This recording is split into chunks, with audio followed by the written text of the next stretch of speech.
Welcome to weather report. Telugu రాష్ట్రాలని ఇప్పట్లో వర్షాలు వదిలిపెట్టే పరిస్థితే కనిపించట్లేదు. చలికాలం మొదలవుతోంది, కానీ వర్షాకాలం మాత్రం ఇంకా ముగియడం లేదు. రెండొకసారి ఇవాల్టి వెదర్ అప్డేట్ చూద్దాం. తెలుగు రాష్ట్రాల్లోనూ ఏ జిల్లాలకు వాతావరణ శాఖ ఏ అలర్ట్ ఇచ్చింది చూద్దాం. ముందుగా తెలంగాణకు సంబంధించి మనం చూస్తున్నాం. తెలంగాణలోని 17 జిల్లాలకు ఎల్లో అలర్ట్ ఇచ్చింది వాతావరణ శాఖ. ఉదయం మధ్యాహ్నం వేళల్లో సాధారణ ఉష్ణోగ్రతల కంటే అధికంగా నమోదయ్యే ఛాన్స్ ఉంది.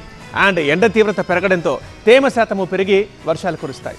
అండ్ ఈ వారం రోజులు వర్షాలతో పాటు పెద్ద ఎత్తున ఈదురుగాలులు, ఉరుములు అండ్ మెరుపులతో పాటు పిడుగులు కూడా పడే అవకాశం ఉంది. సో జాగ్రత్తగా ఉండండి అని చెప్తున్నారు వాతావరణ అధికారులు. ఇది తెలంగాణ రిపోర్ట్. అయితే ఆంధ్రప్రదేశ్లో ఎలా ఉంది చూద్దాం. ఆంధ్రప్రదేశ్లోని రాయలసీమలో ఇవాళ మేఘాలు బాగా ఉంటాయి. కోస్తాంధ్ర, ఉత్తరాంధ్రలో మాత్రం ఎండ కనిపిస్తోంది. మధ్యాహ్నం తర్వాత వాతావరణం మారిపోతుంది. సో ఒక్కసారి చూస్తే ఓవరాల్గా ఏపీ అంతటా వర్షాలు కురుస్తాయి.